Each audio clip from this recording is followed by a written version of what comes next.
할렐루야. 말씀의 자리에 오신 소명의 교회 식구들 환영하고 축복합니다. 다 같이 사도신경 고백으로 오늘의 예배를 시작합니다. 나는 전능하신 아버지 하나님 천지의 창조주를 믿습니다. 나는 그의 유일하신 아들 우리 주 예수 그리스도를 믿습니다.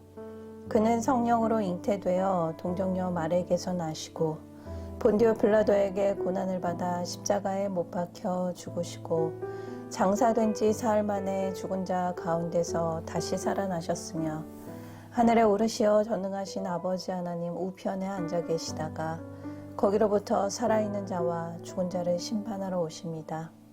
나는 성령을 믿으며 거룩한 공교회와 성도의 교제와 죄를 용서받는 것과 몸의 부활과 영생을 믿습니다.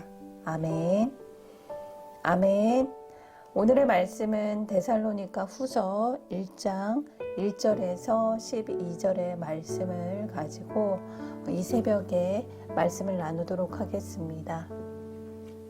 오늘의 말씀은 우리가 친히 자랑하노라 라는 말씀으로 시작이 됩니다. 데살로니가 후서의 중심 주제는 재림에 관한 편지입니다. 그리스도인들에 대한 그 핍박이 갈수록 심해졌기 때문에 데살로니가 교회에 거짓 복음과 또 잘못된 재림과 종말을 전하는 교사들이 점점 많아졌습니다. 그래서 이제 곧 종말이 올 것이라는 임박한 종말로 오해를 했습니다. 그래서 성도들이 자신들이 처한 고난과 박해의 삶을 회피하고 심지어는 자신이 하던 일까지 그만두고 재림만 기다리는 상황이 점점 심해졌다고 합니다. 이때 바울은 그리스도의 재림을 기다리며 사는 것은 일상적인 삶의 자리를 포기하는 것이 아니라 삶의 자리에서 질서와 균형을 다시 세우라고 데살로니가 후서의 편지의 말씀을 통해서 전하고 있습니다. 먼저는 바울은 데살로니가 교회가 박해와 환난을 당하면서도 이때까지 믿음을 잘 지키는 모습을 다른 여러 교회에 친히 자랑한다고 격려합니다. 3절과 4절 말씀입니다. 형제들아 우리가 너희를 위하여 항상 하나님께 감사할지니 이것이 당연함은 너희 믿음이 더욱 자라고 너희가 다 각기 서로 사랑함이 풍성함이니 그러므로 너희가 견디고 있는 모든 박해와 환난 중에서 너희 인내와 믿음으로 말미암아 하나님의 여러 교회에서 우리가 친히 자랑하노라. 바울이 전도한 지 얼마 안 되어 떠나야 했던 교회가 바로 데살로니가 교회입니다. 고난 중에서도 인내로 믿음이 자라고 서로 사랑하는 모습은 모든 교회에 자랑할 만한 본이 되었던 교회입니다. 우리는 세상에서의 성공은 좋은 대학을 가고 또 좋은 직장을 가지고 또 물질이 우리의 성공의 자랑으로 생각을 합니다. 하지만 주님 안에서 자랑은 예수 안에서 고난과 핍박과 어려움이 있음에도 인내로 견디며 믿음이 자라고 성숙되어 가는 것이 바로 자랑거리가 되는 것입니다. 함께 묵상하길 원합니다. 나는 박해와 환난 중에도 인내와 믿음을 잘 붙잡고 살아가는 것을 자랑으로 여깁니까? 저와 여러분이 이제는 내 시선이 아닌 하나님의 시선으로 나를 판단하는 저와 여러분이 되길 기도합니다. 내가 지금 겪는 고난과 박해와 환난을 통해 믿음을 더욱 굳건히 붙잡고 가는 이 모습을 하나님께서는 너무나 자랑스럽게 생각하고 계십니다. 그렇다면 왜 데살로니가 교인들은 온갖 고난을 겪게 되는 것일까요? 이 질문은 왜 우리의 삶에서 고난과 환난과 핍박을 받게 되는 것인가의 질문으로 연결될 수 있습니다. 바울은 이렇게 답합니다. 5절 말씀입니다. 이는 하나님의 공의로운 심판의 표요 너희로 하여금 하나님의 나라에 합당한 자로 여김을 받게 하려 함이니 그 나라를 위하여 너희가 또한 고난을 받느니라. 고난을 통해 하나님의 나라에 들어갈 자격을 얻게 하신다는 뜻입니다. 그래서 하나님의 공의의 심판의 표가 된다는 것입니다. 데살로니가 성도들이 고난을 받는 이유는 그들이 기독교로 개종을 했기 때문입니다. 예수님을 주로 믿었기 때문입니다. 만약 데살로니가 성도들이 유대교를 그대로 믿었다면 이런 핍박과 고난을 당하지 않았을 것입니다. 예수 그리스도를 믿는다는 것은 우리가 이전에 가졌던 옛사람의 습성을 완전히 버리고 새 사람이 되는 것입니다. 지금까지 살아왔던 삶의 가치관과 생각이 완전히 변화되는 것을 말하고 있습니다. 그렇기에 고난은 당연한 것입니다. 또 하나는 또 다른 이유는 하나님의 나라에 합당한 사람이 되게 하시려고 고난을 주십니다. 고난이 없다면 믿음을 증명할 방법이 없기 때문입니다. 그 껍질 안에 알곡이 있는지 쭉정이가 들어있는지 껍질을 까봐야 알 수 있습니다.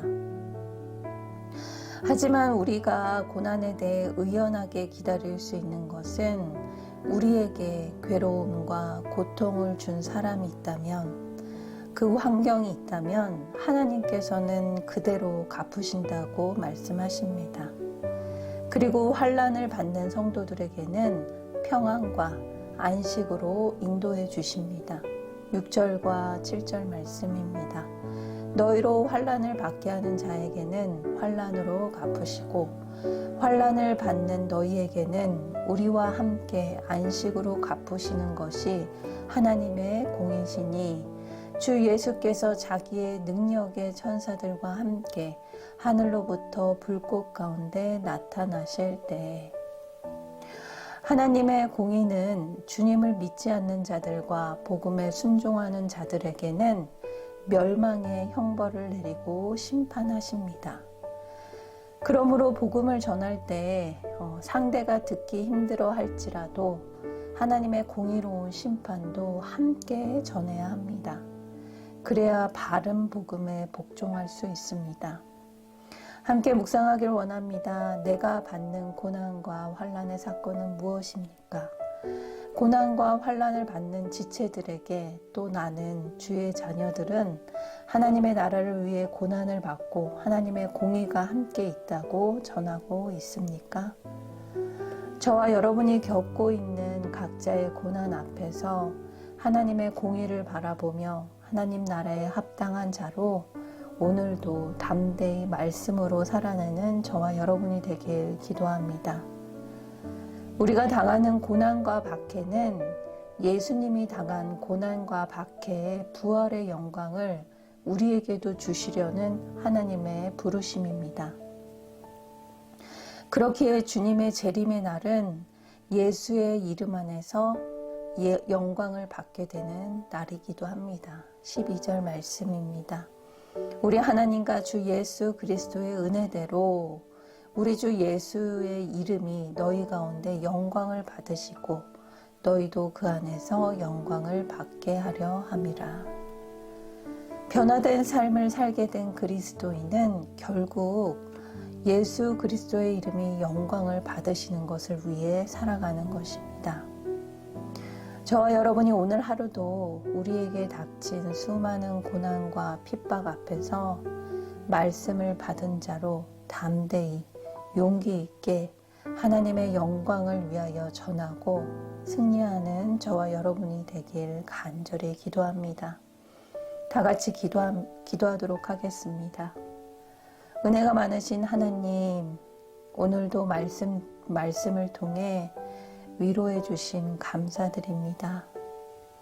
내게 놓여있는 여러 환난과 고난 앞에 포기하고 싶고 외면하고 싶을 때가 너무나도 많습니다. 하지만 이런 환난과 고난이 주님의 자녀로서 반드시 통과해야 할 사건임을 알게 됩니다. 오늘도 두렵지 않은 마음으로 담대하게 나아가길 기도합니다. 이미 주님께서 승리하심을 선포하셨기에 그것을 믿고 오늘도 나아가길 기도합니다. 내가 무슨 말과 행동을 해야 할지 입술의 지혜를 허락해 주시며 방해하는 자와 거치는 자가 있다면 하나님이 갚아주실 줄 믿습니다. 오늘 하루도 온전히 하나님의 영광을 위해 살아내는 하루가 되길 기도합니다. 결단하며 나아가는 이 연약한 심령이 하나님의 자랑이 되길 기도합니다. 인도하여 주시옵소서. 감사드리며 예수님의 이름으로 기도드립니다. 아멘.